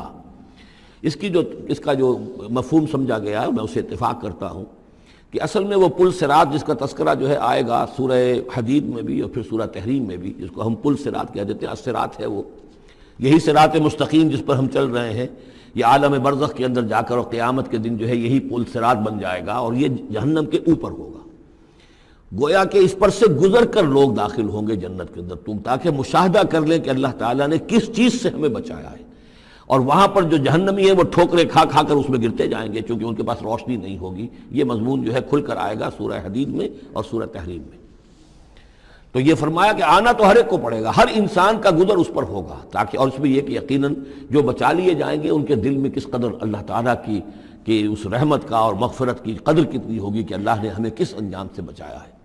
وَإِن مِّنكُمْ إِلَّا وَارِدُهَا كَانَ عَلَىٰ رَبِّكَ حَتْمًا مَّقْضِيًّا ثُمَّ نُنَجِّي الَّذِينَ اتَّقَوْا، پھر وہاں سے ہم نجات دے دیں گے، بچا کر لے جائیں گے ان لوگوں کو جنہوں نے کہ تقویٰ کی روش اختیار کی تھی دنیا میں، وَنَذَرُ الظَّالِمِينَ فِيهَا جِثِيًّا، اور چھوڑ دیں گے ظالموں کو اسی میں پڑے ہوئے، وہ وہاں پر پڑے جائیں گے، گرتے جائیں گے، اور اہل ایمان اور اہل تقویٰ نکل جائیں گے۔ وَإِذَا تُتْلَىٰ عَلَيْهِمْ آيَاتُنَا بَيِّنَاتٍ، اور جب انہیں ہماری روشن آیات پڑھ کر سنائی جاتی ہیں، قَالَ الَّذِينَ كَفَرُوا لِلَّذِينَ آمَنُوا، تو کہتے ہیں یہ کافر لوگ اہل ایمان سے، ای الفریقین خیر مقاما واحسن ندیا، دونوں جماعتوں میں سے، دونوں گروہوں میں سے کن کے مکان و مقام بہتر ہیں اور کن کی مجلس بہت اچھی ہے۔ یعنی اے مسلمانوں دیکھو، تم اور تمہارے رسول محمد صلی اللہ علیہ وسلم اور ان کے گرد جو لوگ بیٹھے ہوتے ہیں، نہ ان کے پاس دنیاوی دولت ہے، نہ حیثیت ہے، نہ وجاہت ہے، ایک ہم ہیں۔ دیکھو ذرا ابو جہل کی مجلس جا کے دیکھو کتنی آباد ہے، بڑے بڑے چودھری لوگ آ کر اس کے پاس بیٹھتے ہیں۔ ذرا کہیں جا کر ولید بن مغیرہ کی چوپال دیکھو، اس کی چوپال جو ہے اس کی کیا شان ہے۔ تو یہ وہی بات جو کہ ہم سورہ کہف میں پڑھائے ہیں، جو دو افراد کے مابین مکالمہ ہوا تھا کہ اس نے کہا تھا کہ میرے پاس مال زیادہ ہے، انا اکثر منک مالا واعز نفرا۔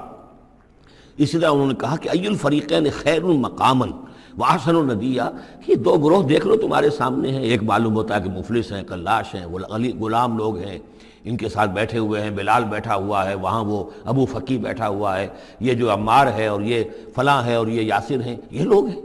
ادھر جا کر دیکھو وہ کتنی سج دھج کے ساتھ، شان و شوکت کے ساتھ ان کی محفلیں ہیں، کیا کچھ ساز و سامان ہے، کیسے قالین بچھے ہوئے ہیں۔ ای الفریقین خیر مقاما واحسن ندیا وکم اہلکنا قبلہم من قرن، اور ہم نے ان سے پہلے کتنی ہی قوموں کو ہلاک کیا ہے، ہم احسن اساسا وریا، وہ ان سے بھی کہیں بڑھ کر تھے اپنے اساس البیت، اساس جس کو ہم اساسہ کہتے ہیں، ساز و سامان میں اور نام و نمود میں، شان و شوکت میں، ریا، ان کی شان و شوکت ان سے بھی کہیں بڑھ کر تھی، اور وہ ہلاک ہوئے۔ قوم عاد اور قوم سمود یہ سب کا، اور قوم شعیب۔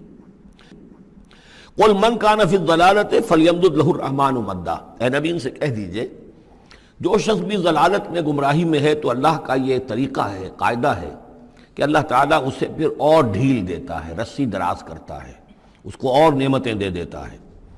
حتیٰ اذا رأوا ما یوعدون، یہاں تک کہ جب اچانک وہ وقت آ جائے گا کہ جس کے ان کو دھمکی دی جا رہی ہے، اما العذاب و اما الساعہ، یا تو دنیا میں عذاب آ جائے، عذاب ہلاکت، عذاب استحصال، یا قیامت، فسیعلمون، تب وہ جان لیں گے، من ہوا شر مکانا واضعف جندا، کہ کون ہے جو اپنے مقام اور مرتبے کے اعتبار سے بدتر ہے، اور کون ہے کہ جو لشکر اور اپنے لاؤ لشکر کے اعتبار سے کمزور تر ہے۔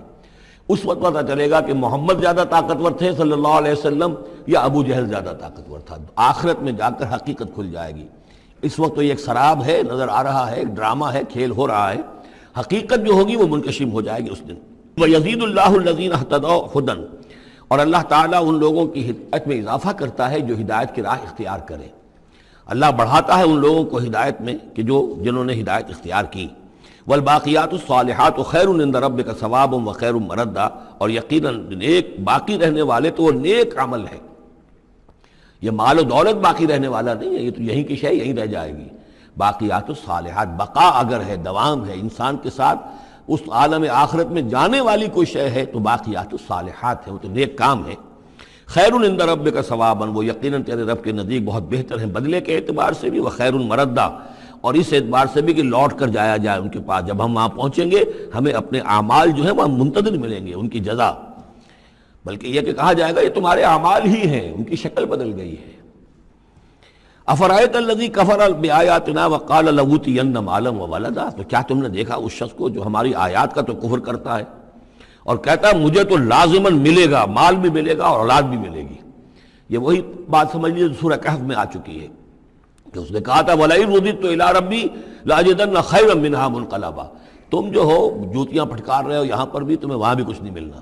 اگر واقعی آخرت ہو ہی گئی، اول تو مجھے گمان نہیں، میں نہیں سمجھتا کہ وما اظن الساعۃ قائمۃ ولئن رددت الی ربی لاجدن خیرا منہا منقلبا، تو مجھے وہاں پر بھی اچھا ہی ملے گا جیسے یہاں اچھا ملا ہوا ہے۔ وہی اسی طرح یہ ہے کہ ان کا ہمیں تو وہاں پر بھی ملے گا، آخرت میں بھی بہت سا مال بھی ملے گا، اولاد بھی ملے گی۔ اطلاع الغیب، یہ دنیا بھی مراد ہو سکتی ہے لیکن میرے نزدیک آخرت ہی مراد ہے۔ اطلاع الغیب، کیا وہ غیب پر مطلع ہو چکا ہے؟ اس نے جھانک کر دیکھ لیا ہے غیب کو؟ ام اتخذ عند الرحمن عہدا، یا وہ کوئی رحمان سے عہد لے چکا ہے، پکا قول و قرار لے چکا ہے، جس پر اس یقین سے کہہ رہا ہے کہ اسے تو مال بھی ملے گا اور اولاد بھی ملے گی؟ کلا، ہرگز نہیں۔ سنکتب ما یقول، جو کچھ یہ کہہ رہا ہے وہ ہم لکھ لیں گے تاکہ جواب دہی پوری کرنی پڑے کہ کیا کیا بکواس تم کیا کرتے تھے۔ وَنَمُدُّ لَهُ مِنَ الْعَذَابِ مَدًّا، اور پھر عذاب کے اندر ہم اس کے اضافہ کرتے چلے جائیں گے، عذاب کو اس کے لیے کھینچتے چلے جائیں گے۔ وَنَرِثُهُ مَا يَقُولُ، اور جو کچھ وہ کہہ رہا ہے اس کے وارث تو ہم ہوں گے، سارا مال دنیاوی سامان جو بھی کچھ ہے وہ تو ہماری وراثت میں آ جائے گا۔ وَيَأْتِينَا فَرْدًا، اور وہ جب آئے گا ہمارے سامنے ہماری عدالت میں پیش ہونے کے لیے تو ایک فرد کی حیثیت سے آئے گا، نہ اولاد ساتھ ہوگی، نہ مال، نہ خدم، نہ حشم، نہ قوم، نہ ہم نشین، نہ حاشیہ نشین، کوئی نہیں ہوگا۔ وَاتَّخَذُوا مِن دُونِ اللَّهِ آلِهَةً، انہوں نے اللہ کے سوا کچھ اختیار کر لیے ہیں اپنے معبود، لِيَكُونُوا لَهُمْ عِزًّا، تاکہ وہ ان کے مددگار بنے، ان کے لیے سہارا بنے، پشت پناہ بنے، اللہ کے ہاں انہیں کچھ چھڑا سکے عذاب سے۔ کلا، ہرگز نہیں۔ سَيَكْفُرُونَ بِعِبَادَتِهِمْ، وہ تو ان کی عبادت کا انکار کریں گے، جیسا کہ پہلے بھی آ چکا ہے، وہ فرشتے ہوں، اولیاء اللہ ہوں، انبیاء ہوں، حضرت عیسیٰ ہوں، شیخ عبد القادر جیلانی ہوں، کوئی بھی ہو، ان کا تو مانگو تو کفر کرے گا، تم کیا کہہ رہے ہو، ہمیں تو معلوم بھی نہیں تھا کہ تم ہم سے دعائیں کرتے رہے اور ہمیں سمجھتے رہے کہ ہم تمہیں چھڑا لیں گے۔ سَيَكْفُرُونَ بِعِبَادَتِهِمْ، وہ انکار کریں گے ان کی عبادت کا۔ وَيَكُونُونَ عَلَيْهِمْ ضِدًّا، اور وہاں ان کے مخالف ہوں گے، انہیں وہاں پر پروسیکیوٹ کروائیں گے۔ أَلَمْ تَرَ أَنَّا أَرْسَلْنَا الشَّيَاطِينَ عَلَى الْكَافِرِينَ تَعُزُّهُمْ عَزًّا، کیا تم نے دیکھا نہیں کہ ہم کافروں پر شیاطین کو بھیجتے رہتے ہیں؟ یعنی یہ کہ یہ شیاطین جن جو ہیں یہ ان پہ حملہ آور ہوتے رہتے ہیں اور انہیں خوب ابھارتے رہتے ہیں گناہوں کے اوپر، اور انہیں اور سرکشی کے اوپر آمادہ کرتے رہتے ہیں۔ وجہ کیا ہے کہ خود انہوں نے شیطان کی رفاقت کو اختیار کی ہے۔ فلا تعجل علیہم، اب یہ مضمون یہاں دوسری مرتبہ آ گیا، عجلت نہیں، فلا تعجل علیہم۔ ایک تو فرمایا قرآن مجید کے ضمن میں عجلت نہ کیجئے، اس کی جو بھی تنزیل ہے وہ اللہ تعالیٰ کی حکمت کے تحت جو اس میں تدریج ہے اسی کو آپ سمجھیے کہ خیر اسی میں ہے، آپ کا شوق اپنی جگہ ہے، لیکن یہ کہ ایک دوسری بات فلا تعجل علیہم، ان کے بارے میں بھی آپ جلدی نہ کیجئے۔ ایسا نہ ہو کہ آپ کے دل میں یہ خیال آئے کہ اب ان کفار مکہ کی رسی جو ہے مزید دراز نہیں ہونی چاہیے، اب ان کو پکڑ لیا جانا چاہیے، انہوں نے حد کر دی ہے۔ جس طریقے سے کہ حضور کو زج کیے ہوئے تھے وہ ہم دیکھتے چلے آ رہے ہیں سورہ انعام سے، لیکن اے نبی جلدی نہ کیجئے۔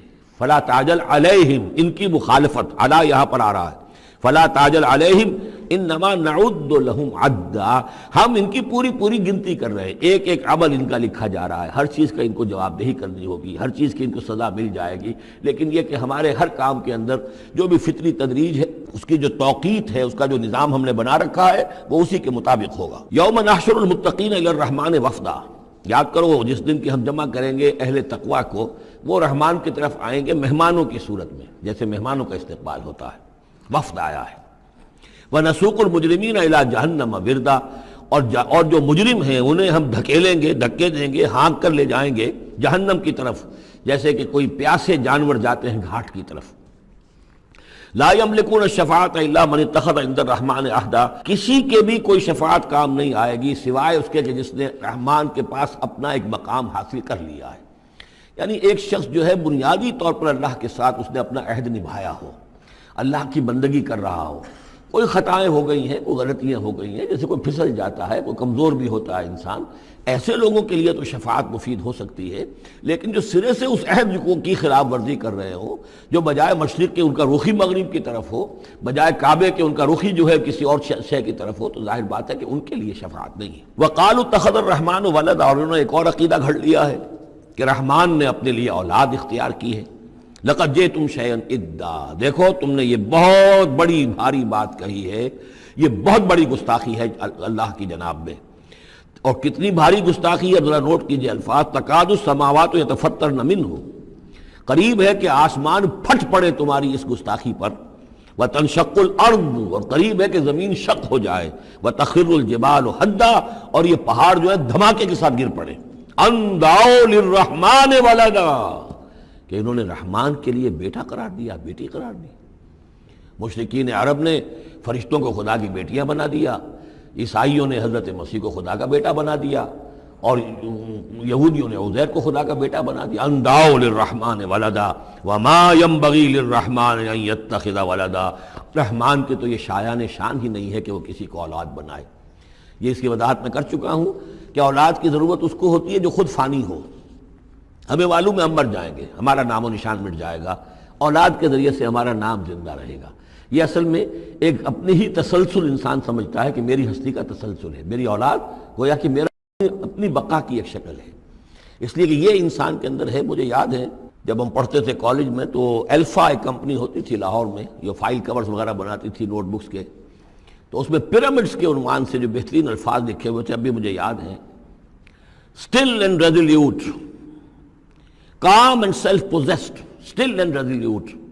The pyramids echo unto eternity, the defiant cry of man's will to survive and conquer the storms of time. کہ یہ جو ان لوگوں نے فرائضہ نے اتنے بڑے بڑے پیرامڈز بنا دی، کائے کے لیے بنا دیے؟ تاکہ ہمارا نام رہے، ہم تو نہیں ہوں گے، نام رہے گا۔ تو گویا کہ انسان کے اندر ایک خواہش ہے بقا کی، وہ اپنا دوام چاہتا ہے۔ یہ اسے پتا ہے کہ میری ذاتی طور پر تو میرا دوام ہے، تو میں کوئی عمارت بنا دوں، میرا نام جو ہے اس کے حوالے سے دنیا کے اندر رہے۔ اور یہی معاملہ اولاد کا ہے کہ اولاد سے انسان کو سب سے زیادہ جو اس کو خواہش ہوتی ہے وہ اپنا بقا، اپنا تسلسل۔ وہ سمجھتا ہے کہ میری اپنی کنٹینیوٹی ہے کہ جو میری اولاد کے ذریعے سے۔ ظاہر بات ہے کہ اللہ ہمیشہ خود باقی رہنے والا ہے، تو اس کے شایان شان ہی نہیں ہے کہ وہ کسی کو اپنی اولاد بنائے، اسے کوئی ضرورت ہی نہیں ہے۔ تو تمہارے لیے ہے معاملہ کہ تم فانی ہو، لہذا تمہیں ضرورت ہے کہ کوئی تمہارا نام لیوا باقی رہے۔ وما ينبغي للرحمن ان يتخذ ولدا ان كل من في السماوات والارض الا آتي الرحمن عبدا، نہیں ہے کوئی بھی آسمانوں اور زمین میں کوئی بھی مگر یہ کہ وہ حاضر ہوگا رحمان کی عدالت میں بندے کی حیثیت سے، کسے باشد، جبکہ ہمیں معلوم ہے کہ محمد رسول اللہ صلی اللہ علیہ وسلم بھی حاضر ہوں گے تو بندے کی حیثیت سے، عبدہ ورسول، عبد۔ اور حضور فرماتے ہیں کہ اس روز میدان حشر میں لواء الحمد بیدی، میرے ہاتھ میں ہوگا حمد کا جھنڈا، اور اس روز جو میں حمد کروں گا اللہ کی وہ آج نہیں کر سکتا۔ اللہ تعالیٰ کی حمد بیان کریں گے محمد رسول اللہ عدالت خداوندی میں کھڑے ہو کر۔ تو معلوم یہ ہوا کہ جو بھی آئے گا بندہ بن کر آئے گا، وہ عیسیٰ ہو یا عیسیٰ ابن مریم انت قلت للناس اتخذونی وامی الہین من دون اللہ، یہ سوال کیا جائے گا کہ نہیں؟ تو فرمایا کہ ان کل من فی السماوات والارض، یقیناً کوئی نہیں ہے آسمانوں اور زمین میں، الا آتی الرحمن عبدا، مگر وہ رحمان کی خدمت میں آئے گا، حاضر ہوگا بندے کی حیثیت سے۔ لقد احصاہم، اس نے ان سب کی گنتی کی ہوئی ہے، ان کا پورا احاطہ کیا ہوا ہے، کوئی چھپ نہیں رہے گا، کہیں بچ کر نہیں رہ جائے گا۔ وعدہم عدا، اور ہم نے پوری گنتی رکھی ہوئی ہے۔ وکلہم آتی ہے یوم القیامت فردا، اور قیامت کے دن یہ سب کے سب آئیں گے تو ایک فرد کی حیثیت سے، انڈیویجول کیپیسٹی میں محاسبہ ہوگا۔ نہ ماں باپ ساتھ ہوں گے کوئی شفاعت کرنے کے لیے، کوئی گڑ گڑانے کے لیے، نہ اولاد ہوگی، نہ شوہر کے ساتھ جوری ہوگی، نہ جورو کے ساتھ شوہر ہوگا، کچھ نہیں۔ ہر ایک شخص نفسی نفسی، اپنی جان۔ وَكُلُّهُمْ آتی ہے یوم القیامت فردا، میری جو کتاب ہے سابقہ اور موجودہ مسلمان امتوں کا ماضی، حال اور مستقبل، اس میں ایک چیپٹر ہے قرآن کا قانون عذاب، کہ عذاب جو قوموں کے اوپر آتا ہے وہ دنیا میں آتا ہے، آخرت کا عذاب جو ہے وہ افراد کے لیے، محاسبہ اجتماعی جو ہوتا ہے وہ اللہ کا دنیا میں ہوتا ہے، لیکن آخرت کا حساب وہ جو ہے محاسبہ انفرادی ہے۔ ان الذین آمنوا وعملوا الصالحات سیجعل لهم الرحمن ودا، یقیناً جو لوگ ایمان لائے اور جنہوں نے نیک عمل کیا، ان قریب رحمان ان کے لیے محبت پیدا کر دے گا، یعنی لوگوں کے دلوں میں محبت ڈال دے گا۔ یہی ابو بکر ہوں گے جن کا نام کس تعظیم سے لوگ لیا کریں گے، کس محبت سے لیا کریں گے۔ یہی بلال ہوں گے جن کی جو تعظیم ہوگی، جن کی کتنی محبت کی جائے گی۔ ابھی ذرا وقت ہے، کٹھن ہے۔ سیجعل لهم الرحمن ودا، حدیث میں بھی آتا ہے کہ اللہ تعالیٰ جو ہے اپنے کسی بندے سے محبت کرتا ہے تو پہلے فرشتوں کو، جبرائیل سے کہا جاتا ہے کہ میں اپنے اس بندے سے محبت کرتا ہوں، اعلان کر دو۔ وہ فرشتوں میں اعلان کرتے ہیں، ان کے دل میں اس کی محبت ڈال دی جاتی ہے، پھر وہ عام دنیا میں اور لوگوں کے اندر اس کی ایک محبت ڈال دی جاتی ہے۔ فَإِنَّمَا يَسَّرْنَاهُ بِلِسَانِكَ، کی آیت بڑی اہم ہے۔ تو ہم نے اس قرآن کو اس کو قرآن کو آسان کر دیا ہے بلسانِكَ، آپ کی زبان پر یا آپ کی زبان کے ساتھ، یعنی عربی زبان میں۔ یہ بہت آسان ہے، بہت ہی ستھری زبان ہے، سادہ زبان ہے، جس کو ہم کہتے ہیں کہ سہل ممتنع، اس کے اندر ثقالت نہیں ہے، بوجھل پن کا نہیں ہے، بہت بھاری بھرکم الفاظ کہیں کہیں شاذ آئے ہیں، ورنہ عام طور پر قرآن مجید جو بڑی سلیس زبان میں ہے۔ انما یسرناہ بلسانک لتبشر بہ المتقین، تاکہ آپ بشارت دیں اس کے ذریعے سے متقیوں کو، وتنذر بہ قوما لدا، اور اس کے ذریعے سے انذار فرمائے۔ یعنی آپ کی دعوت کا مرکز و محور اور آپ کا آلہ جو ہے، آلہ دعوت، آلہ انقلاب، وہ قرآن مجید ہے۔ انذار کیجئے قرآن کے ذریعے، تبشیر کیجئے قرآن کے ذریعے، تذکیر کیجئے قرآن کے ذریعے۔ فذکر بالقرآن من یخاف وعید، تذکیر ہو، واعظ ہو قرآن کے ذریعے۔ یا ایھا الناس قد جاءتکم موعظۃ من ربکم، اس سے بڑا واعظ اور کوئی نہیں۔ تزکیہ نفس و قرآن کے ذریعے سے، شفاء لما فی الصدور یہ ہے، سورہ یونس میں بھی آ چکا، سورہ بنی اسرائیل میں بھی آ چکا، وَنُنَزِّلُ مِنَ الْقُرْآنِ مَا هُوَ شِفَاءٌ وَرَحْمَةٌ لِّلْمُؤْمِنِينَ۔ تو قرآن مجید ہی در حقیقت دعوت اور تربیت کا اور تعلیم کا گویا کہ اس کا محور ہے، مرکز و محور۔ فَإِنَّمَا يَسَّرْنَاهُ بِلِسَانِكَ لِتُبَشِّرَ بِهِ الْمُتَّقِينَ وَتُنذِرَ بِهِ قَوْمًا لُدًّا وَكَمْ أَهْلَكْنَا قَبْلَهُم مِّن قَرْنٍ، اور ان سے پہلے ہم نے کتنی ہی قوموں کو ہلاک کیا۔ هَلْ تُحِسُّ مِنْهُم مِّنْ أَحَدٍ، ان میں سے کسی کی کوئی آہٹ تمہیں نظر آتی ہے؟ کہیں کوئی باقی ہے نام و نشان؟ کہیں عاد کا کوئی نام و نشان باقی ہے؟ اور تسمع لهم رکزا، یا کہیں ان کی کوئی بھنک تمہارے کان میں آتی ہے؟ معلومات نسیم منسیہ، ختم ہو گئے۔